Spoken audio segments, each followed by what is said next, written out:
What's up, everybody? Producer Keith here. Another episode of From the Pink Seats podcast coming your way. We've got a Victory Monday podcast for you coming up. We get to review the Boston College game from Friday night. We're going to go through, we're going to give out our game balls. We're going to crown the sack king. And we're going to go through and we're going to talk a little bit about upcoming game with Clemson. We got all that and more after the intro.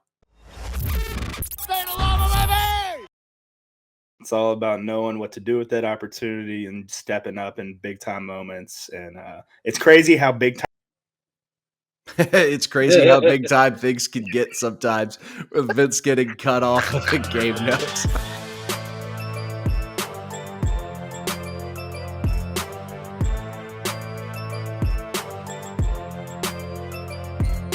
Hello and welcome to another episode of From the Pink Seats podcast here on the State of Louisville Podcast Network.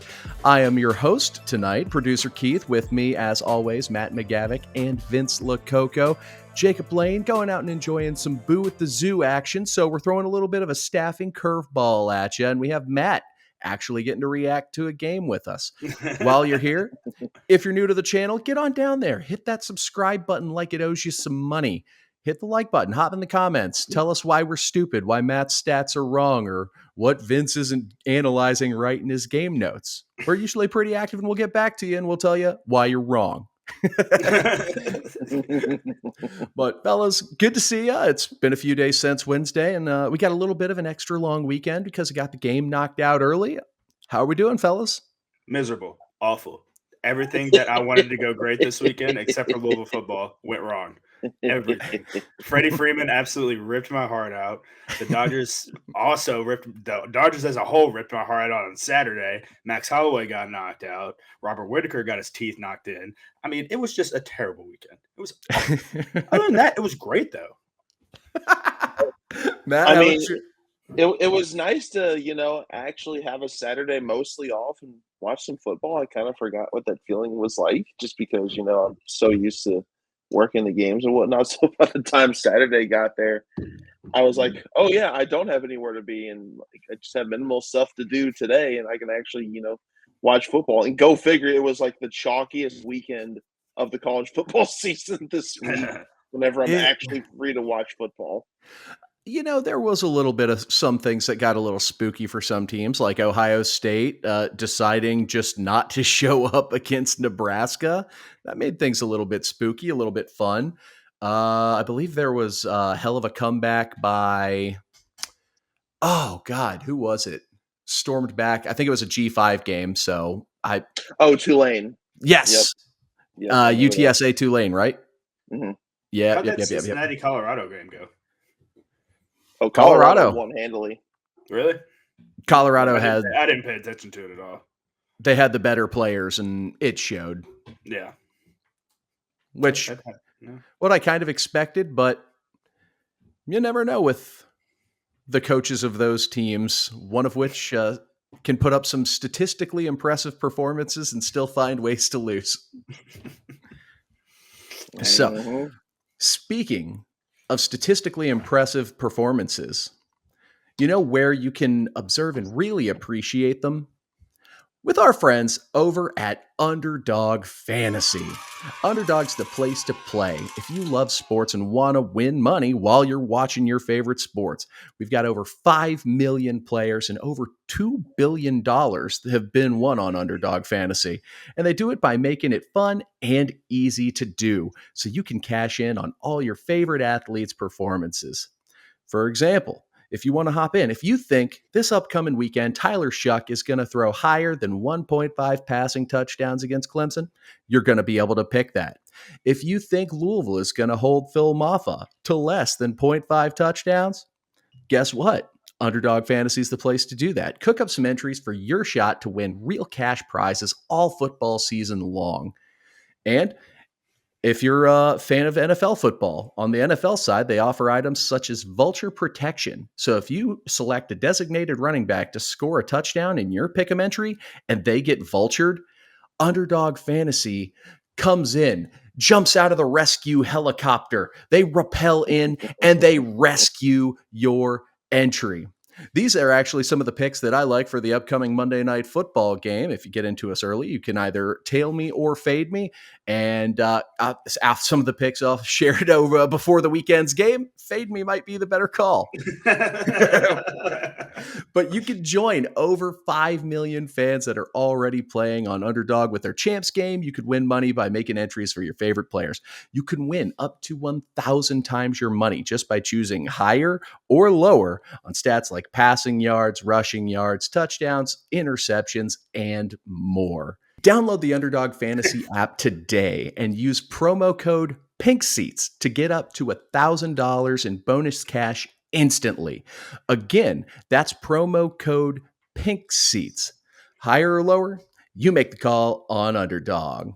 Must be 18 plus and present in a state where Underdog Fantasy operates. Terms apply. Void in Colorado. Concerned with your play? Call 1-800-GAMBLER or visit www.ncpgambling.org. Arizona, 1-800-NEXT-STEP or text NEXT STEP to 53342. New York, call the 24/7 HOPE line at 1-877-8-HOPE-NY or text HOPE-NY.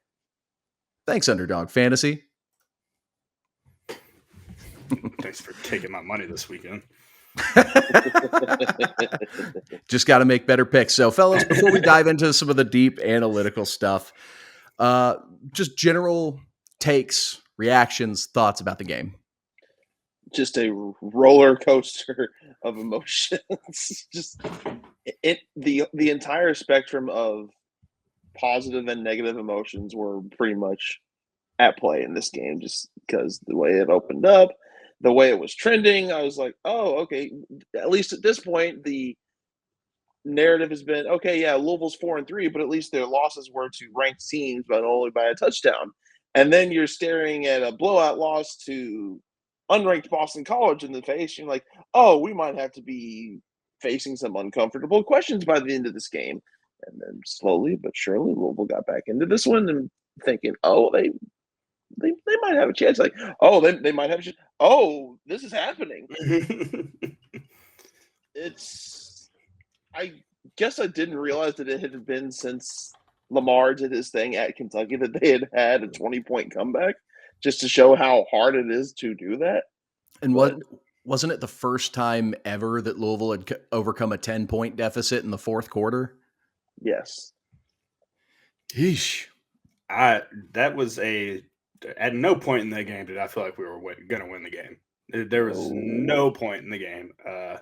Even down to the last pass that we had to bat away, I was like, they're going to, knowing us, knowing how things have trended for us this game, it's going to bat off a helmet, kick off a foot, and fall into somebody's lap, just foot dragging into the end zone, something stupid like that. But, I mean, kudos to the guys to bat it out of bounds and not towards anything else. So, I mean, we're recording at 8:06 on Sunday night. Literally about 10, 15 minutes ago, the Commanders just beat the Bears on that exact type of play.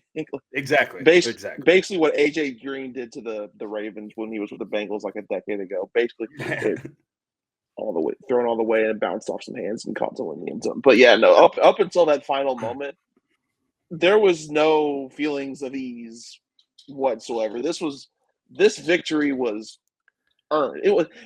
It's hard to say earned, but it's true because they dug themselves into a 20-point hole. But on the flip side of that coin, they dug themselves out of the 20-point hole. So they very much earned it in that regard. But they kept swinging for sure. There was at no point to where it seemed like they had stopped or quit at any point. It was there were multiple plays where guys, the effort on plays, Ja'Cory Brooks running the full length of the field to almost, if there's 30 more yards there, Ja'Cory could potentially have made that tackle. Chris Bell making that play where he's leaping. I mean, he starts on the 30-yard line out of bounds and then comes out of nowhere to come and just lay out and save a play. It's the efforts on plays like that. Jared Dawson, his sack, that's just pure effort.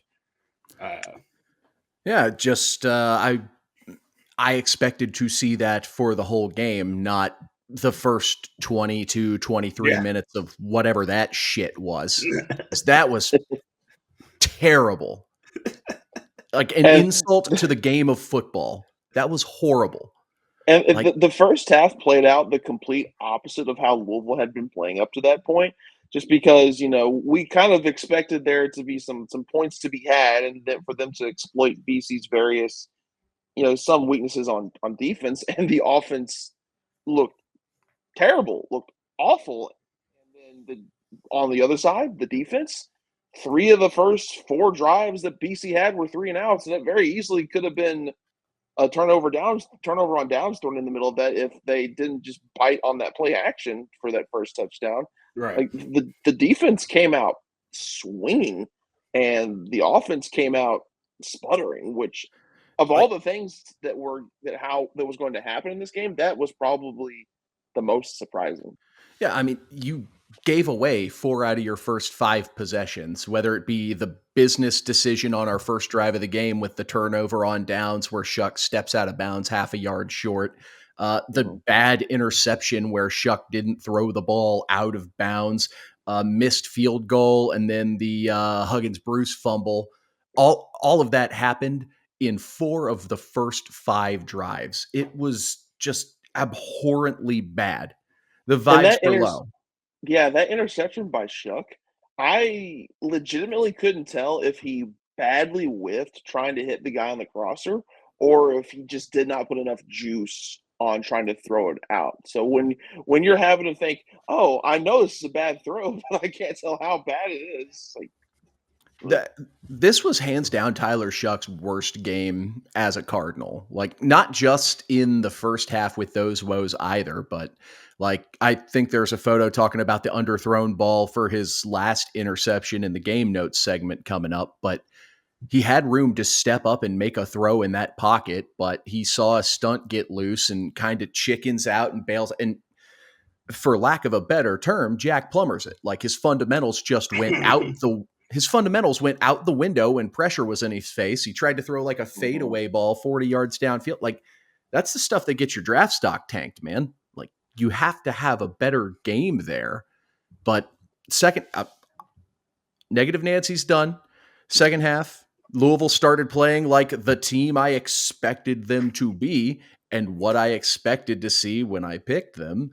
Like, what was after Boston College took the 20-0 lead, what we go on a 31-7 run to win the game? Yeah, So something like that. that Sounds yeah. that's what I expected to see. And like, we'll talk about it more as we get ready for the Clemson preview, but that's what we're going to need the whole game if we're going to have any shot this upcoming weekend. Yeah, it all just has to be put together. I'm tired of watching, first half good defense performance, a first half shitty offense performance, Mhm. second half good offensive performance, a second half shitty defensive performance, or mixing in bad special teams play all along the way, every once in a while, somewhere in there. Just play a complete game, all 4 quarters of football. I mean, we did it against 2 shitty football teams, but I mean, it's time to prove it that you can do it against somebody that's, of quality, that you can play a full, complete football game. Right. Yeah. So, yes, we got the win at the end of the day. That's what matters. But that was not a satisfying performance to me. So, like, I went even in the rewatch, I didn't want to feel good. Like, I just went back, I rewatched the first half just to get angry and then like really fast through the second half just to make sure there wasn't anything egregiously bad. Austin Collins, get well soon. That Mhm. sucked finding that out. Like, as I'm watching the game, seeing the jumbled mismatch of offensive linemen, which Yeah. Monroe Mills back Yeah. and at right tackle. Mhm. I didn't think rewatching it, I wasn't really like, I didn't think it was as bad as I thought it was the first time I watched it, like watching it live and everything. I mean, maybe it's because I knew the outcome of the game. But I don't know. I just didn't feel as it wasn't clean by any means. Like I said, it wasn't 4 quarters of full football. I agree with you in a lot of your points, Keith. It wasn't. It was just an ugly football game, a gritty football game in a lot of ways. I don't think it's. We talked about it on the show preseason. It's hard to win up there on a Friday night. A random. I mean, it's just a weird. It's a weird time slate. It's a weird day of the game. Everything. It's a shortened week. Castellanos, it seemed like Bill O'Brien was trying to run him a little bit more, which we talked about prior. So I don't know. I'm happy with the win. I wish it would have been a lot cleaner, and I hope we can put together a clean football game this week, because if we don't, we're going to get dog walked. So I mean, I'm trying to look at this optimistically, just because, I mean, you'd rather, I mean, we've said it on this podcast before, you'd rather win ugly than lose pretty. And by all means, this was very much an ugly win, but it was a win, first and foremost. But two, this game showed me that, you know, especially after the last week or so, I mean, you have the disappointment against Miami where, like, Juice was very much in question. And then you have the Colin Lacey stuff happen to where, like, there's the seeds of doubt start to get sown within the locker room. So then you see them go down 20-0 to start the game, and you start thinking, okay, this team has really mailed it in. And this team going forward is not going to put together a watchable product. And then the rest of the game goes on, and you're like, okay, there is some fight here. There is some desire and some care here and some effort here. Like, they're not just completely mailing it in and saying, screw it, whatever. Like, they actually are still trying, even though up to this point the season hasn't gone how we would have hoped it to. So that was probably the biggest takeaway that I had. That, yeah, I mean, there are a bevy of things to correct. There's no ifs, ands, or buts about that. But they haven't quit. This is a game that I would hate as a player to come in for on Sunday, because, like, yes, you won, but the coaches are 100% treating it like you lost. Like, I mean, so I've been probably harder on him than just about anyone in the city, but one of the pros was just seeing how pissed off Coach Braum was after the game went final, getting the heads like, get the shit off of me. That was so funny. And I'm like, okay, you're mad too. I appreciate this. You know what else I really appreciate, fellas? The best segment we have, Vince's Game Notes. It's time to get down to brass tacks. It's Vince's Game Notes with Vincent Lococo. We're going to start with Tyler's big run that opened up. It wasn't the first series of the game, but it was one of the earlier plays in the game, a play that I like, a play that I wish Jeff would honestly implement a little bit more, considering, you know, I know it's very nerve-wracking running with Tyler, but it's something that I think we can use in the offense very well, and I think he's smart enough at this point to slide and get down to avoid a big hit. But we're motioning the tight end there to get a good read on the DBs. Number 30 in particular is the guy the entire offensive line is going to sell out, blocking down to the right. Hit the next clip for me, Keith.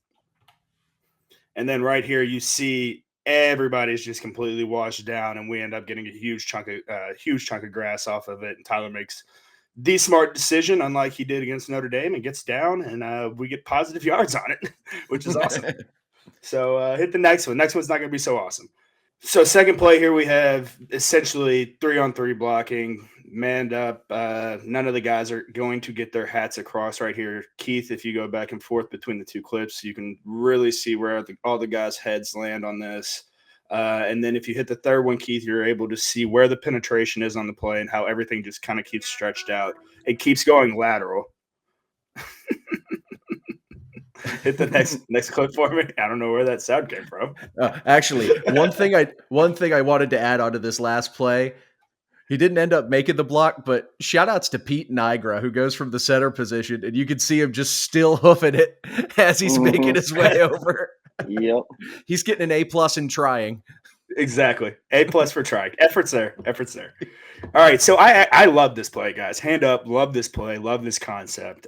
We get hit on it often, except it's essentially a double post with the wheel coming behind it. This is a double post with the over coming across, something you see all the time in football nowadays.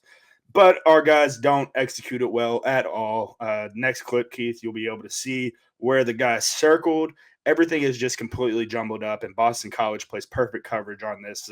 The DB above on top of the field, you can see I have his head circled. I mean, he is passing that post off right there and just completely sitting on that over that Chris Bell is running. And I'm sure Tyler can see that if you can kind of picture how his head's going to be scanning that field from, you know, the double post to the over.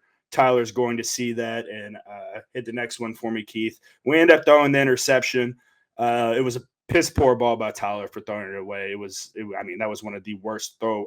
And if you guys go back and rewatch it, I kind of feel like he was trying too hard to be too close to the receiver with throwing it out of bounds. You know what I mean? Because he had that issue last weekend or the weekend prior where he had the intentional grounding for throwing it for what he thought was close to a guy. I'm not sure, though. He was obviously trying to throw it out of bounds. It was just a shitty throw out of bounds. What I love here in the silver lining in this play is Chris Bell, who is highlighted out of bounds right there on the 30-yard line. And where he ends up making this play that could have been potentially a touchdown. I mean, it's on the opposite 45, I believe, is what they ended up saying on the the announce team. But it's the effort you have two plays here between Chris Bell and Ja'Cory Brooks that are both very much like that DK Metcalf chase down play that everybody loves, and everybody loves to talk about effort. And that's where you're starting to see the trickle-down effect of guys like this going out there and making plays like this. I mean, effort is cool. Effort is the thing that you want to see on the football field. So kudos to Chris for making a hell of a play out of a shitty play. Right here we have actually, one of the few times I'm going to end up complimenting this linebacker core for having good eyes on a play. It's a split zone play right here where the tight end is coming back across the field. Typically, you would see this in the Satterfield offense where he would be going to attack the backside defensive end, and a lot of times they like to slip that.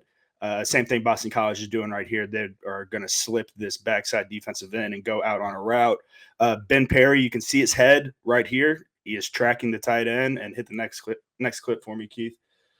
Yes, right here, good eyes, and he is just – I would love for him to be a little bit closer. He ends up making a play on it. Open field tackling, one of the few good plays that our linebackers have on good eyes and on these sprint out, roll out type pass plays. Hit the next one for me. All right, now we're on to the bad eyes from the linebackers. So we just went straight positive to negative. I'm sorry. You win some, you lose some. Bro, this one doesn't make any sense. Why are there three guys stacked on top of each other?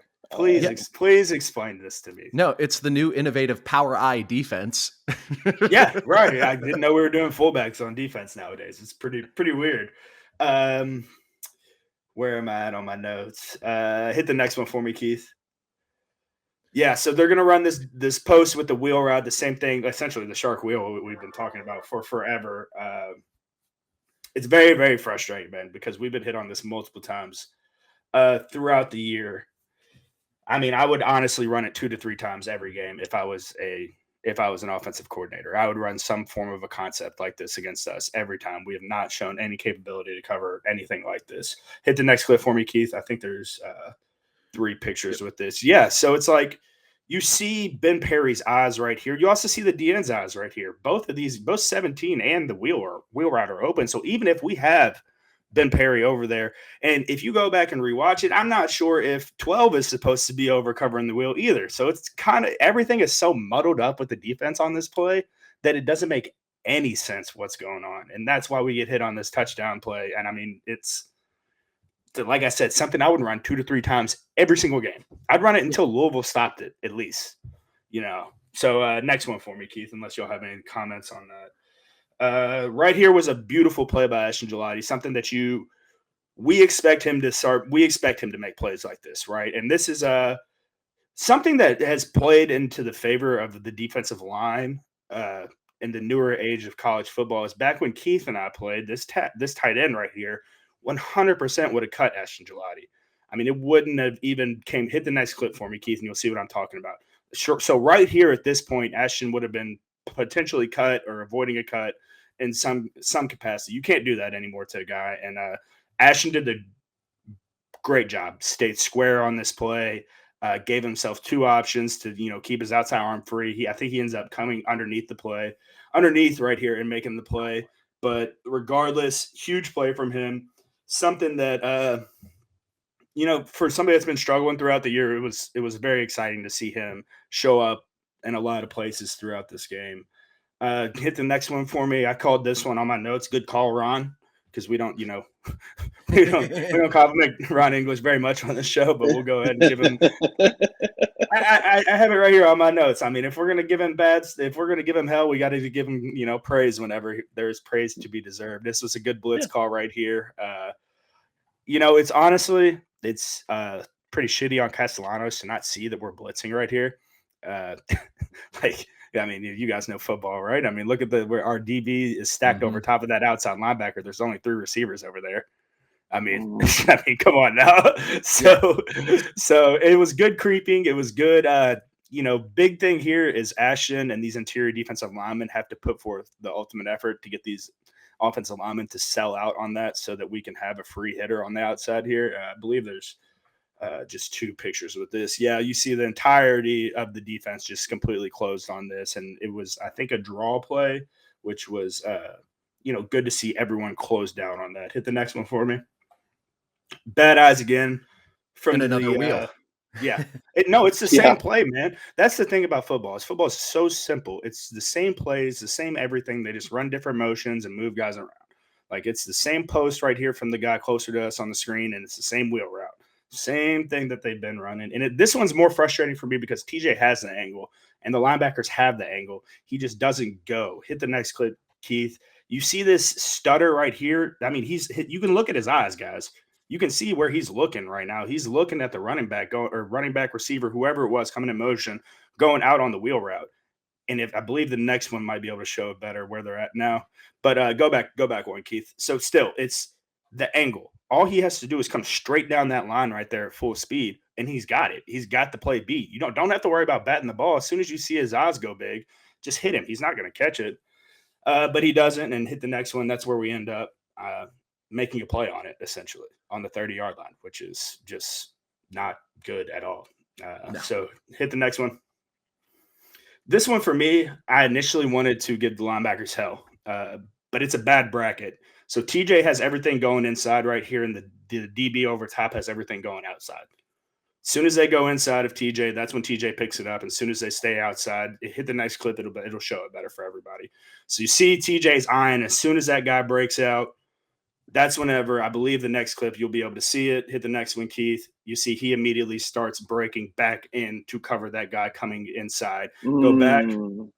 Go back for me. That's where number 6 is running for Boston College. Runs a beautiful route right here, man. He's taking him. He knows he's not getting the ball right here. He's running himself into that DB, knowing that they're bracketing that, and he has everything to the outside. So he's throwing a block in a lot of ways to get the guy open.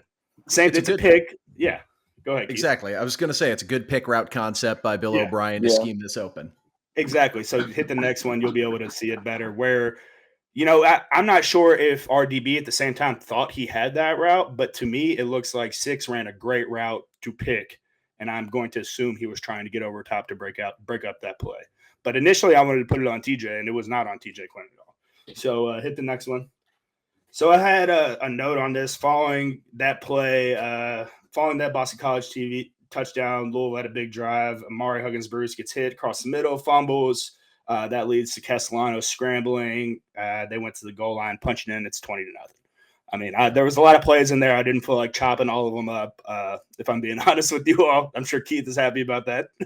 So right here is one of my – this play pisses me off so much on college football because it never works, guys. Like, this is one of the notes I had. This is why I wanted to highlight this. It's the fake fullback dive with the pitch on the back end right there. Essentially, Isaac, what he's looking at here is I just have to beat number 6 to the edge. I know my receiver is going to do his job. Hey, Maynard. And then I know Isaac saying I have to beat number 6. That's it. So hit the next one for me. What I loved and wanted to highlight on this play, though, is the fact that he did not stick the ball out. A lot of guys, especially a lot of young guys, will stick the ball out, the old Reggie Bush, lay it out because it looks cool. It's what you've seen in the highlights and stuff. But really, you just need to lower your shoulder and get the ball across the goal line. If you lay out and you stick that ball out and it gets hit out back through the end zone, I mean, then all that you just gained is for nothing. I mean, and that's Coach Burr used to have me make clips on clips on clips on clips of dudes sticking the ball out and it getting punched out going through the back of the end zone. So kudos to Isaac Brown for being a young kid and understanding the moment and understanding what you need to be doing here. Hit the next one for me. So I love this one. mainly because it's Amari. Everybody knows I love Amari because I was around him with Sat and everything. Right here, it was a great play by him and Shuck. Hit the next clip for me. It's RPO. What Amari's doing here is he's running this essentially just like a vertical. He's making it this slant, this stick route, whatever you want to call it, this end look like he's running a vertical, which is why the DB opens his hips right here. And as soon as he opens his hips, he knows he has the DB beat. And this is at the top of his route here. And Tyler sees it too. If you're looking at Tyler's eyes, he's seeing middle of the field open, and he knows all Amari has to do is win his route. And Amari's won his route at this point. And ends up making a great play on the ball. Hit the next one, Keith. I think, yep, there we go. Great play on the ball. He ends up holding on to it, which was, obviously improvements from earlier in the game. So great job right there. The next one right here, I wanted to just highlight the window that Tyler Shuck is throwing into. It was a great ball that Tyler throws. If this is any later, in my opinion, this is either going to end up in a big hit or a potential interception. If you see the line to the left, it might look like I'm highlighting the referee, but I'm actually highlighting the Boston College defender that is behind his other teammate. He's breaking back inward, and Tyler essentially had to make this a split-second decision to let the ball, fly. And I remember watching this one live and thinking, damn, that was a dart. That we would not have made that play last year. There's no shot. No. Next one for me. Wheel route again. Like I said, I don't understand the call from English at all, unless a player messed up, which it looks like. This is a weird one, man. And my dad called this out whenever we were watching it live, and I didn't believe him because it sounds so freaking stupid with what we did. And it's no offense to the player at all. I think he's a phenomenal player. Hit the next play for me, Keith. Yeah, so it looks like Ramon Perrier is going out to cover this wheel route. Yup, I remember being furious about this live too. Yeah, and I'm like, I'm looking at linebackers. I'm like, no, Daddy, no, it's linebackers all day. And yeah, I mean, going back and looking, it looks like Ramon is supposed to cover that wheel, and it's a hell of a fucking route by that outside receiver to pick him. Right. But who's over top? Hit the next clip for me, Keith. I think I have another one. Yep. Yeah. Where are these guys looking? What are y'all looking at? I mean, one of the guys has the middle of the field. One of them has to. But somebody has to be over top. And if nobody's supposed to be over top, I'm done. Like, that's ridiculous. That's a terrible call. Under no circumstances should Ramon Perrier be guarding somebody on a wheel route. No over-the-top help. Yeah, with nothing over the top. I mean, yeah, you're right, Keith. Like, he could probably do it, but he would have to have somebody over top. That makes sense. So, personal philosophy, your D linemen are D linemen. You shouldn't use them in coverage. Right. If you do want to try and scheme something up, it should be like the flats. Nothing more. Nothing like this. Not back out of the backfield. Like on a wheel route. Yeah, it's just a terrible call. I think that might be it on this play. I believe. Yep. Another one, though, that is just, I mean, Ben Perry had good eyes on that one play, terrible eyes on this. The announcers wanted to highlight the inside linebackers. Personally, I don't think this is on the inside linebackers at all. Inside linebackers have to play run first on this, and the DBs have to be looking at the guys that are route threatening guys. I mean, he has no business looking. I know he's not looking out there, but he would have no business looking out at the outside receiver. The receivers that he has to worry about are right there in the box, and it's the attached tight end that ends up running this. I said it a couple weeks ago. They probably told tight end to run the shittiest block you think you can ever run and just slip out there behind the guy. Hit the next clip for me, Keith. Yeah, just slip out over there behind the anywhere behind the ref, and we'll find you. Like, that's what they tell you to do right there is we'll just find you. We'll dump it off to you, and you'll be there. I think 2 of their touchdowns came on play designs like this, where it's like a little play action with like a shitty tight end block into a slip out where Castellanos just has an uncontested dump off in the end zone. Ironically enough, 2 of our touchdowns also came on play action dump offs to tight ends. So yeah, right. Yeah. Ours looked prettier though. Yeah, they did. Yeah, but good scout, because it seems like this part of the field we are very aggressive and sell out a lot. And they made us pay for it a couple times. I like the effort of the D lineman trying to get a hand up. Fuck yeah, man. I mean, Castellanos is what's his name? What the guy? 5'9". Yeah, like 5'9". Yeah, I mean Mhm. that's a pretty good effort right there. I mean, I think Jared Dawson's 5'10", so joking. I love it. This right here is just, I titled this play "Big Play Brooks" because it is, let your shotties eat, as Coach Ponce used to say. It's nothing but a go ball.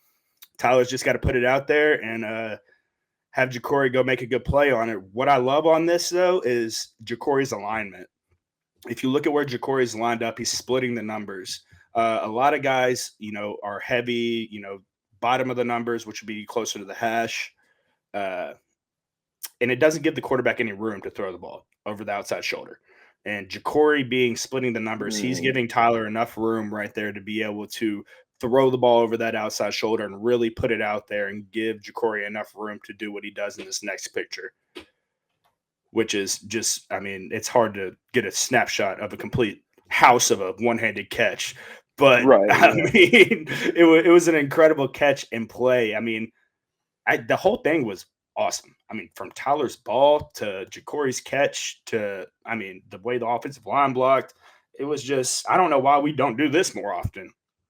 If you see one high safety and Ja'Cory's got just man to man on some dude that you are confident he can beat, just let the boy go run a go route. Let him eat. I thought this, like, during the game, Ja'Cory Brooks might be the best, like, if he's only got one guy covering him, he's open, like receiver Louisville's had since Devontae Parker. Devontae, Yeah, yeah. that's what I was Yeah. thinking too, Keith. Yeah, I would have to agree with you. Hit the next one for me. This is the effort I was talking about earlier in the podcast. Jared Dawson right here, fan favorite amongst us on the show. I mean, just nothing but pure effort. I believe he's either in a 3 or shade. I mean, he's an interior defensive lineman right here. Hit the next clip for me. So he gets washed down, Yeah. and Jared being smart enough, realizing leverage and where the offensive line's pushing him, says, I can get him on a spin move right here. Next clip for me, Keith. Spins out of it. I mean, tight spin move, and it goes towards Castellanos. Next one for me. One-handed, just completely bear claws this dude and just sits down and just beautiful sack. This one right here, I absolutely loved because it was no stunt, no bullshit, just pure fucking effort. And you can't teach effort. This is just wanting to go get a sack and going to get the motherfucker. So, I mean, kudos to Jared Dawson on this play. Yeah, held great one-on-one rep, phenomenal. Yeah, exactly what you expected of him. Hit the next one. I believe it is Isaac Brown's second touchdown, and it is. I loved it because it was a good power play from the offensive line. I loved how this tackle climbs up to the linebackers. I love the double team right here. I love the ISO block on the outside, I believe, from the tackle. Yep, from the tackle as well. I mean, everything from this play was awesome. I loved how the wide receiver climbed out to his guy. A lot of times, that's how big plays don't happen. At least in the run game, is the receiver will go, run, hey, I'm just going to go block this corner right here. Instead of going to dig out a damn safety that can really spring a run like this. Hit the next clip for me, Keith. This right here is what I love about Isaac Brown. He's very much like Ace Wells. A guy from the gym brought this up to me. He's very much like Ace Wells from Jeff's Western Kentucky days. We said that about Jawar, and I guess this is going to be the theme for what he's looking for in a running back, is just a quick hit, quick cutting type of running back. Isaac has a 3-way go right here. He has 3 different options to where if you were running the football, you see 3 holes, and only one of them is the right decision to make, because you can clearly see that the guy on the outside is making some form of a move to keep his outside shoulder free. You have a safety coming down in that one hole, and it looks like his outside shoulder is getting free, but you have this right side off our guard, and I mean, Isaac ends up making a phenomenal cut and ends up scoring a touchdown right here. Hit the next one for me, I think, is just him. Yeah, him and his speed coasting in on this. I mean, to have 5 guys right there hit the previous clip. All 5 of those dudes are now behind you in that clip. I'd say you made the right decision. His vision is it's second to none at this point. I'm very excited for the future with Isaac Brown. Yeah, next one again.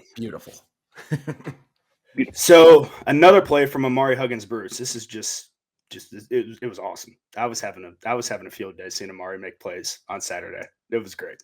I don't know exactly where he started in this. I assume he started as an inside receiver, and they motioned him into the backfield and have him doing a little pitter patter motion out. But he's running it out and up. Hit the next clip for me, and you'll really see. So the leverage right here. Picture Amari hit the previous. Go back and forth for me here, so you can see where he's at, and you see the guy he's attacking.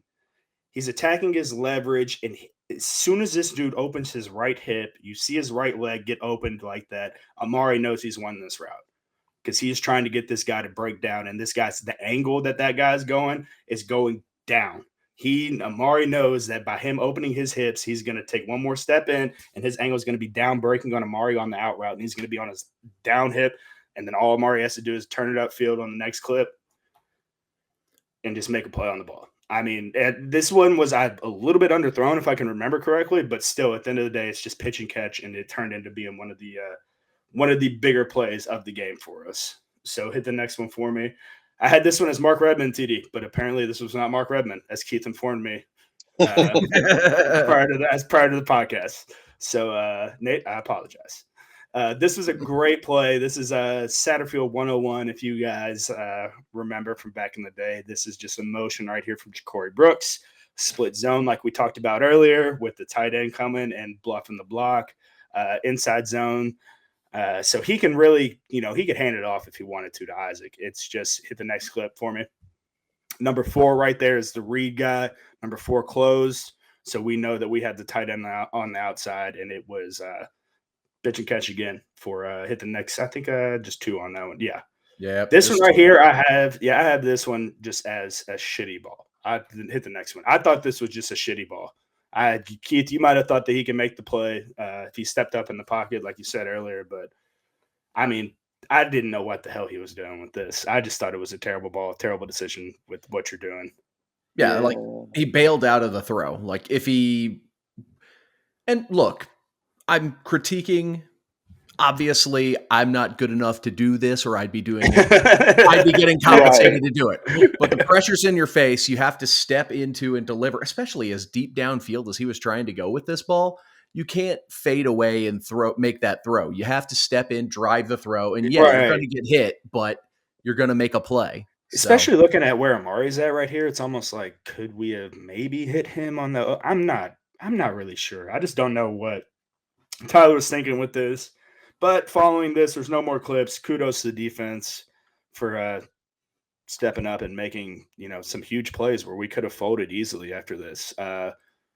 For me, I mean, this was one of I enjoyed doing the game notes this week. It's always a lot more fun doing it after a win than a loss. You find a lot more positives to look to talk about throughout the game. But I loved the effort from the guys. Like I said, the most. It was an apparent game where effort was key. Effort was needed to win the game. It was gritty. It was nasty. It was definitely ugly. Mistakes were made all the way up until the end. I mean, like we just showed, the last play that I highlighted was an interception. So mistakes were made all the way up until the end.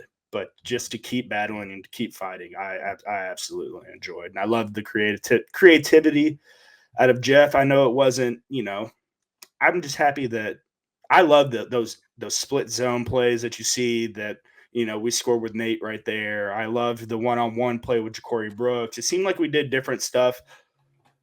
Like people, when they say creativity, I assume that they just want like the flea flicker and the reverse double pass shit and everything. It's like, no, that's not creative. The creativity comes with running a split zone play where the tight end is bluffing the end and he's getting out on an arrow route and we hit him for a 10-yard touchdown pass. Like that is super creative to me.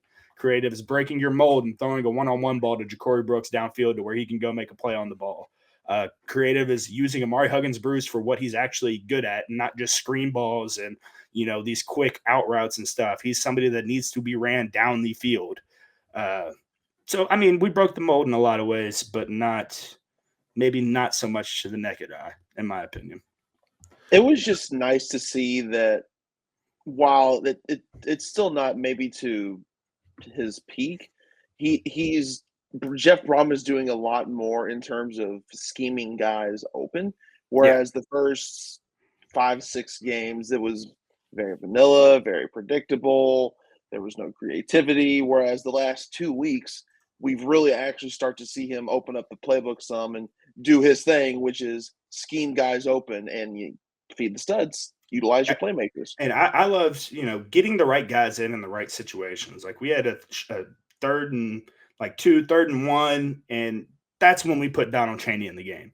And that's when we run him up the gut. Like that was a great play call from Jeff to get like just those couple yards. Like don't run him on the pitch or anything like that. Run his big ass right up the freaking middle, and we'll go get a first down. It was a great play call.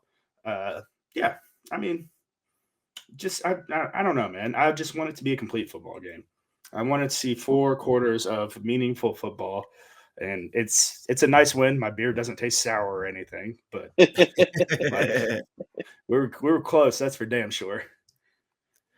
Yeah, that was way closer than it needed to be. But no, Vince absolutely loved what you were talking about. Like, creativity doesn't mean you have to have flea flickers or fake punt. Like, it's simple things. Like, I know it was something Boston College did, but like that pick route to get a wide open out route in the red zone, or it's the RPO scheme where it's reading the defensive end crashing down so you can bail out and just hit a quick little dump off to the tight end for a 5-yard gain or a touchdown. It's creating moving pockets when you know the offensive line's been shaky. So you just artificially get your quarterback moving out of the pocket away from the best edge rusher on the field to make something happen. And we saw more of that in the second half. Like my kingdom to see it in a game for 4 full quarters, not against an overwhelming talent team like Miami. Like I just want to see 4 quarters of football against, I mean, like when we play Stanford at Stanford, you know what I mean? Like I expect us to come out and play 4 quarters of smash mouth football against that dog shit football team. Like, come on. Yeah, the first half of this game felt like Pittsburgh last season, where the team just came out sleepy, didn't come out prepared. But this game, they were able to overcome the terrible start and were able to rally and come back and get the win, which at the end is the most important thing. I would have loved to have been in that locker room at halftime. I hope they release some of those clips of because that was a hype Jeff Brom. Like he claimed that he was calm in the post game, and when he said that, when I first heard him say it, I thought that's a lie. That's a lie. I'm not buying that. It all depends on what the definition of calm is. I mean, look. We are talking about the guy that got his head rocked and then just showed up for the following week of XFL football. Honestly, I think it'd be even scarier if he was calm because you have those fiery, emotional dudes in your life, sure. And then when they're just composed and eloquent, when you're expecting them to be angry, that's terrifying. At the same time, like because they mean business. Like Jeff and Coach Beatty used to do this all the time too at Trinity, like guys that yell and get crazy and stuff. Like whenever they come in calm, and sometimes some of those instances, it'll be like we're making X, Y, and Z mistakes, guys. We're 2 penalties and interception away from having 3 more touchdowns on the field. Like, do you all realize that? Like, come out, execute the second half, and we'll win this football game. Let's fucking go. Like, that's how those conversations go. And they stand up, they bring it up, and everybody walks out. And it's like, all right, I guess we are fucking better than them. And you have a left or a right to take, and you either take, you hope you take the right decision. So, yeah. All right, fellas. Well, any other takes or observations from this game before we move on to the next little segment, or are we all squared away? I think the next segment we'll play with what I want to talk about. So. I do want to give like a shout out to the offensive line just because they've been battered. They've been kind of inconsistent this year, even when they were like relatively healthy. The staff kind of had to piecemeal it together with Monroe Mills coming back when he's at right, Ronaldo Brown coming back, but maybe not being like super, 100% post injury. Just kind of not plugging and playing, but trying out different offensive line combinations in a season where like the line has kind of struggled at times. And by the end of the night, Shuck was sacked 0 times. And coming off a game against Miami where, Miami got all the push in the world. the offensive line had a bounce back game where, I mean, they weren't super, super dominant, but they, in terms of did they set the tone or did they not? I would venture on the side of saying yes, they're the ones that were the tone setters versus BC's defensive front. So shout out to them because I mean I know I've been critical, I know we've been critical about them, but they actually had like all things considered, they actually had a good outing in this game. To keep Ezeraku from causing havoc, to blank him from the sacks, and I don't believe Ezeraku even got a tackle for loss.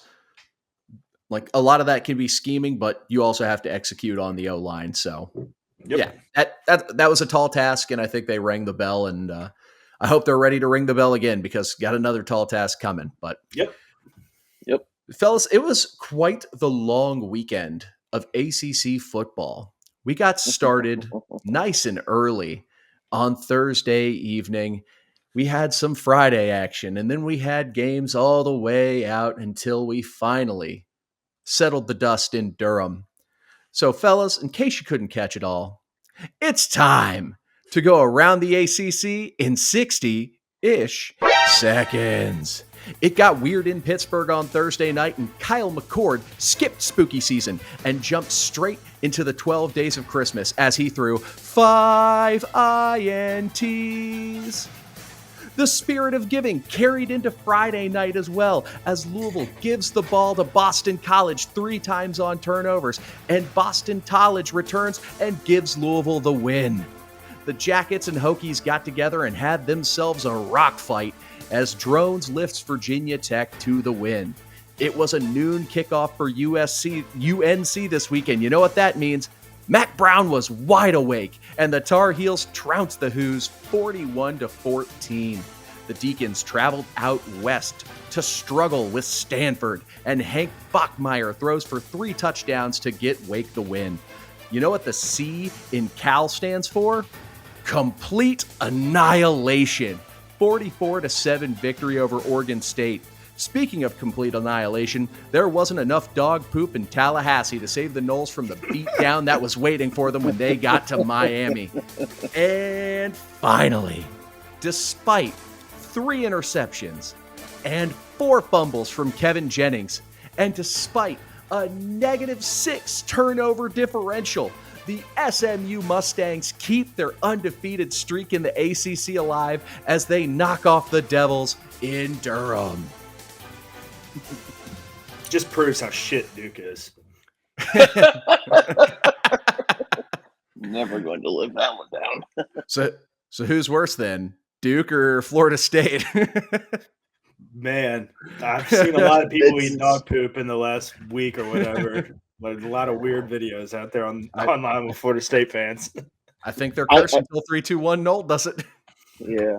No, nothing will be as cursed as what I've seen when the K-State beefy burrito guy.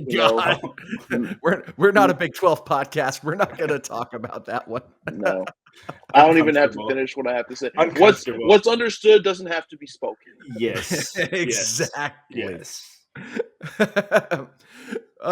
So, while on a similar topic, just on the other side of the camera angle, it's time to take a look at our passionate graphic designer update for our Sack King. Look at this. Have we added anything new? This past 2 weeks, we've just added new things onto the Sack King graphic. I'm just trying to figure out if we've added anything. Well, now, Vince, you'll notice the table significantly more color coordinated and organized. Yep. Kudos. Good job. Great job.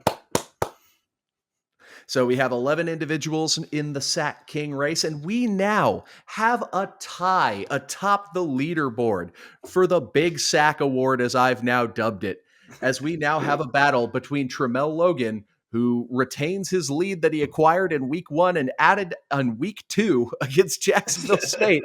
Someone finally caught up to him as Jared Dawson with the lone sack against Boston College gets his third sack on the year to tie the lead. We still have Ashton and T-Mac tied for second, both with 2 apiece. And then we've got a 7-way tie for third with individuals with 1 sack.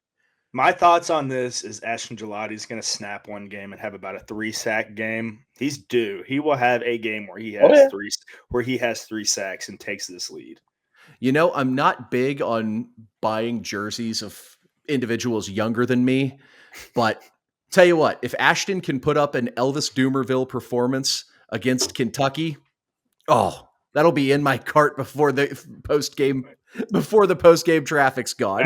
I hear you. Which, I mean, the Sack King, it's been a bit of a frustrating go so far this year with just trying to get people on the board, but it's been nice at least to consistently see some updates the last couple of games. Get the game balls, because, you mentioned NILs and jerseys. I might be having a new jersey in my bag after this past weekend. All right. Well, with that, we'll go ahead and we'll jump. It's time for game ball and helmet stickers. And Vince, you're chomping at the bit for this one, so we will go ahead and let you take off first. Who's getting your game ball? Mr. Chris Hughes. Phenomenal Hell game. Yeah. Phenomenal game. Isaac texted me on Friday and said, well, I'm trying to figure out if he wants to watch the game or not. He's like, yeah, that DJ blah, blah, and blah, blah, blah is coming over. I'm like, I guess Dwayne's not playing today. So that was good to figure out. And then all of a sudden, out of nowhere, Chris Hughes shows up in my life. And this kid right here, I think he only had 30. I don't know how many yards he had. 36 is what Fox Sports is telling me. Could be wrong. I don't really trust any of those websites. It says 5 receptions for 36 yards. I could be wrong, Keith. I think that's his career stats. So, yeah. That's career. He had 3 for 32 in this game, yes. Which, I mean, dude, they were all big plays, too. Like, it seemed like there were big moments in the game where he was making plays. And for a walk-on to show up and know the plays, know what you're doing, for Coach Jeff Brom to trust you to be in the football game right there as a walk-on to do your job speaks volumes to how hard that kid's working in the offseason and in that meeting rooms every single day. So he 100% gets my helmet sticker. He's busting his ass because he's a wide receiver wearing number 49. Hell yeah. He ain't going to be 49 next year. I guarantee you that. I want him to run with it. Like, nah, this is where I started. This is where I came from. I'm 49. Hey, I don't care. He can keep running with it all he wants, but I'll likely be dipping into the Chris Hughes NIL jersey fund here in the near future. Hell yeah. Great pick. Matt, who do you have for your game ball?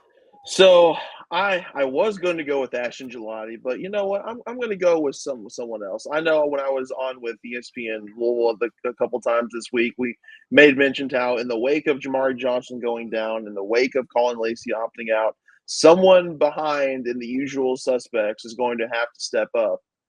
And one of those who stepped up on Friday was Mr. Nate Kuriski. And all he did was score 2 of the final 3 touchdowns in Louisville's rally. So even though he's been kind of quiet this year because, behind guys like Mark Redmond and Jamari Johnson, I mean, it's kind of hard to really crack the tight end rotation. But, I mean, he proved that he's willing to really step up and help this offense. So he definitely gets my game ball. Hell yeah, Nate Dogg. 2 big touchdowns late. And that was one thing we were talking about, like who was going to step in and try to fill the void. And like some people were like, oh, is Jaleel Skinner going to get his chance? And I was like, nah, man, we got Nate Kuriski. We got the Nate Dogg. Do your job. A lot like Chris Hughes, given an opportunity, it's all about knowing what to do with that opportunity and stepping up in big time moments. And it's crazy how big time. It's crazy how big time things can get sometimes with Vince getting cut off of the game notes. Oh man. Well, for my game, that's pink seats out of context right there. Man. So for my game ball, it might be the boring pick. It might be the chalky pick, but he had every excuse in the world to just, okay, season's cooked. Realistically, playoff berth's gone. I don't need to do anymore. I've shown what I can do. And the guy just decides, you know what? Nah, screw that. I'm going to go out. I'm going to get 8 grabs, get a $120, get lit up like 4 times, pop up, oh my God, point the first down, and just continue to keep going and going and going. Ja'Cory Brooks, absolute madman. And that's why he gets my game ball. Dude was absolutely phenomenal despite not having to do anything. Like he solidified himself as an NFL draft pick. Like, Oh, he yeah. doesn't have to do anything more. And yet he is. And he's kicking all of the ass. Wi-Fi sucks. You I was on cut a roll off at right the- there, man. I was on you a cut off roll. at the- You cut off at the perfect moment, too. Dude, Now, it was Garrett Cole throwing a 99-mile-per-hour fastball. That's what that was right there. It was a heater coming out of my mouth, and Wi-Fi said, "Nope, Freddie Freeman, just gonna take tank one on you." I wasn't gonna make the joke, but I was like, and was Wi-Fi Freeman with the bases loaded? Don't worry about it. Yeah, it was. Well, you didn't miss too much. I just knocked out my game ball, Ja'Cory Brooks, absolute Phenomenal mad lad. selection. So Phenomenal selection. I feel like I he had could be a game ball or helmet sticker for almost every game we've had this year. I mean, he's been the awesome. guy's money for between 80 to $120 receiving, it seems, every single yeah. game. Where's no he matter at who with we play. eligibility? Last, This is last year right here. pretty sure, yeah. Damn, that's I frustrating. Even if he does have eligibility left, I assume he's got Sundays in his future. So, yeah. For sure. I just didn't know if we potentially had I didn't know how many years he had spent at Alabama and everything else. He spent 3, but I guess technically, I don't know if he actually filled out a red shirt in his final year at Bama because he didn't really get into the mix, but I don't think he did. Well, I'm sure he could apply for a waiver. They're giving those out like it's. I was about to say, candy right now. eligibility is just a social construct at this point. You can have as much as Seriously. you want. I could probably go back and get some eligibility. I guarantee you I could get 2 off my injury in a COVID year. They'd be like, yeah, okay. Is it worth you losing in court again? Yeah, seriously. So, any helmet stickers that y'all wanted to give out? I have a few guys, but I figured I'd let you all take your picks first. Mine's definitely Amari Huggins Bruce. I mean, he a lot like the guys we've been talking about with Nate and Chris. Amari was a big time name for us whenever he was, earlier in the SAT years. It was always a guy that we were waiting to pop. And, he's due for games like this where, he finds himself in the right situation for knowing what to do. A lot like Nate and Chris. They know what to do. And if you know what to do, big time moments and big time plays will end up finding you. And that's, where we're at with these type of guys. And it's just all about knowing what to do in these moments. Matt, you got any helmet stickers? Yeah, I mean, I'm going to obviously give one to Ashton Gelati because I was going to give him the game ball until so, Ashton, I mean, he's really starting to come around in terms of, I mean, he's making an impact. I don't want to make it seem like he's not. It's just the tackle for loss and the sack totals aren't nearly what they were last year. Like, he's not getting home as much. But it seems like the last couple games he's starting to, turn a corner in terms of, getting home on some of those pressures. Don't want to leave out Isaac Brown. I mean, it felt like Louisville didn't get, a ton going on the ground. But then you see his final line score, and he was a stone's throw away from 100 yards and had 2 touchdowns. Yeah, 18 for 85 and 2 tuds. That's a pretty darn good day at the office. Yep. A couple Monroe Mills. For him to grind and come back as fast as he did, and then to be willing to adjust and completely flip and play the opposite side tackle of what he had been doing, that takes. Let's not act like that's easy either. No, I mean, a lot for people that don't know, flipping tackle sides is a big thing and a big change in responsibilities and what you have to defend with the quarterback and who you're going up against on the defensive line.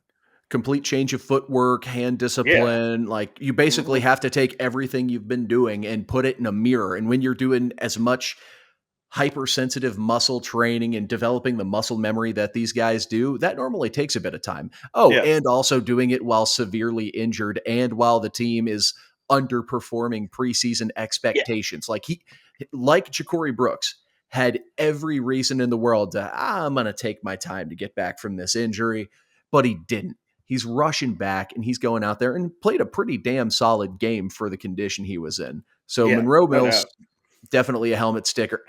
Antonio Watts, about the only Louisville player who came out swinging from the opening whistle.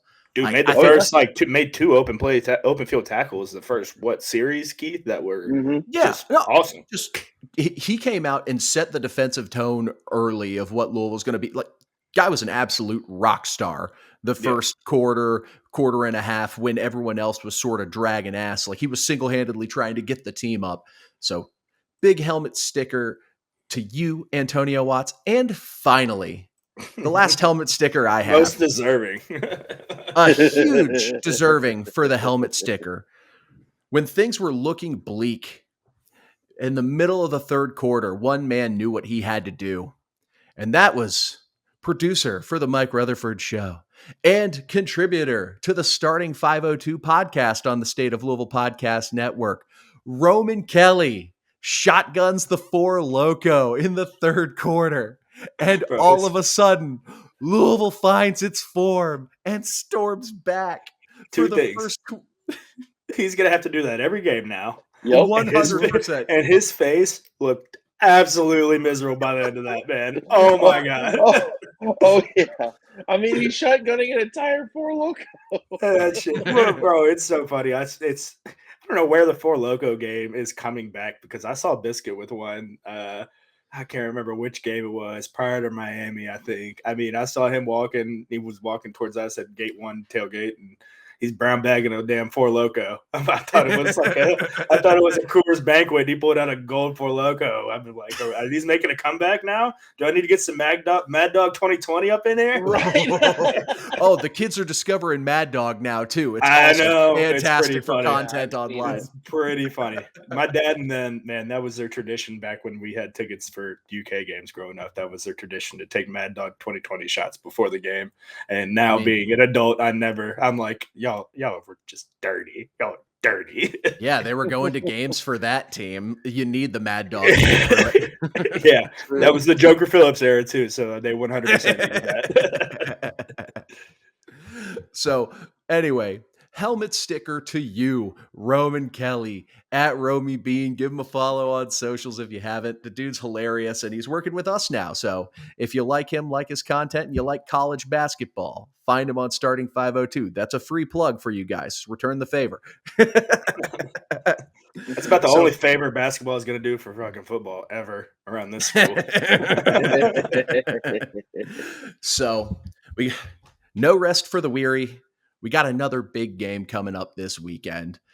Before we dive in for the full-blown preview show this Wednesday, which got a big-time special guest for, if you want to tune in, if you got to tune in for just one episode, make it this next one coming up Wednesday, because huge guest, friend of the program, and absolutely electric every time they're on. So before we get to that, though, just off the cuff, any notes? Clemson, they came out, looked pedestrian against Georgia, and have proceeded to stomp a mud hole in the ass of every opponent they've played since then and walked them all dry. What do we know about the Clemson Tigers before this weekend? I mean, I tried bringing up on the last episode how, I mean, Clemson, they look like a wagon right now, but Biscuit, when I was on radio with him, he said, well, who have they played? And I'm like, yeah, I get it, but I mean, they look really good right now. I've had doubts all season long about, I don't know if Clemson's offense is really back. Oh, I don't know. And then I finally have eaten crow, and I'm like, okay, yeah, Clemson's offense actually looks like they've solved their problems that they had from last year. And oh, by the way, their defense is still really, really good. So yeah, I know that. Obviously, I'm not going to give a prediction here. Obviously, there's going to be a whole nother episode for that. But I know in the preseason, I said, oh yeah, I think Louisville beats Clemson. It's going to be an uphill battle. But yeah, the Tigers they're tough. And like, if you're looking at the most recent schedule, it's like, oh, well, Virginia put up 31 on them. Yeah, they put up 21 unanswered in the fourth quarter during garbage time when Clemson was coasting. See, the thing that makes me nervous about them is what they have going on internally. Bringing guys back like Ben Boulware, bringing guys back like Taj Boyd, who've been a part of this winning culture, who established your winning culture and your national championships. It's a lot like us having Dion back around.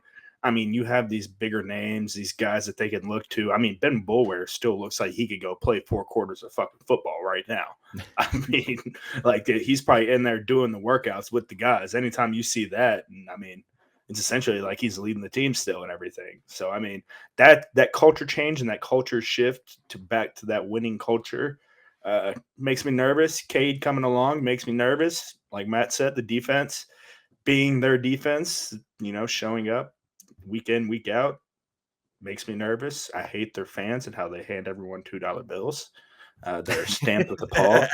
I hate how creative it is more than anything. But my favorite, before we get out of here, my favorite thing about Clemson, whenever I was working with Sat and them, it almost seemed like their hatred for Clemson was more than Kentucky because of the North Carolina deal, the whole North Carolina hate and everything. And I remember standing off with Nick Carbo and he's just MFing them up and down the field like these preppy ass looking mother, blah, blah, blah. Because, the App State guys are all the blue collar, nose on the grindstone, tough guys. And Clemson's over here with their button ups and their polos. And they were dogging them. But, they're good for a reason, man. Good for a reason every year. They've only had a couple of down years. And, I guess God's NIL is working. Well, when you recruit the high school ranks like they do, it's good results are to be expected. I'm not going to make it a thing. I'm not going to make it a thing. It's just going to be you holding up a sign on Wednesday that says high school recruiting works. And you're not going to say anything, bring anything productive. It's going to be me and Matt talking and you just holding a sign that says high school recruiting works. It's just going to be me, like the guy with like the veins bulging out of his head wanting to scream, but he doesn't. Yeah. It's just me the whole episode. Just seriously. You're when right. You reminded them how much high school recruiting works. It's the culture, man. Like we were talking about. It's a culture thing, 100%. Nah, so, they make me nervous. Always will. We haven't beat them ever. And we've had Heisman trophies. We've had every opportunity in the world, from Clemson being down to us having Heisman and being top of the top. It's just we never can seem to get over the hump with these guys. So hopefully this is the go around. Yeah, and I'll be live from the gutter. I'll be going to Clemson for the first time. My parents are going too, first time. Yeah, no, I told myself no matter what happens, like I'm going to Clemson just because I've never been there, and that's obviously one of the top atmospheres in college football. And so you're gonna get like a press deal to go up in the box and stuff, or are you gonna be like a fan type deal? How's that work? No, that's a serious question. I'll be in the booth. Okay, that's sick. Making the pilgrimage and you can't even cheer for your team. Shame. But now that it'll be a night game, ooh, that's 7:30. We finally get a night game, but it's not home. I'm pissed. God, what's the guy got to do to get a home night game?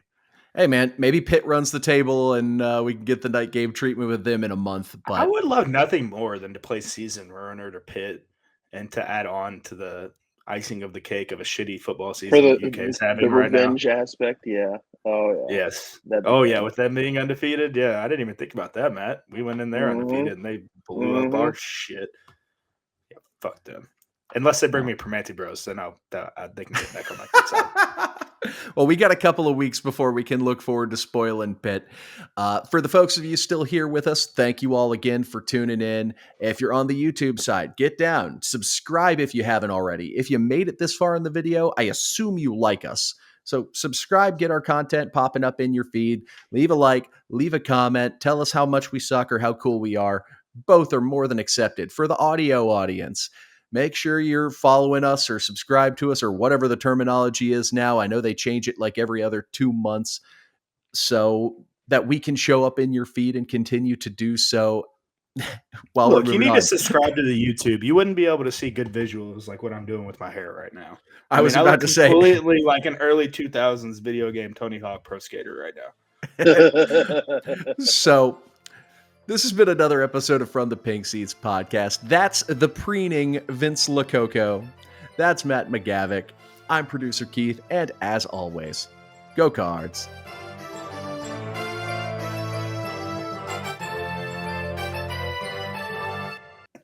Would you like a caramel? Would you like to open this pack of butter cookies? It's a sewing kit. Every time.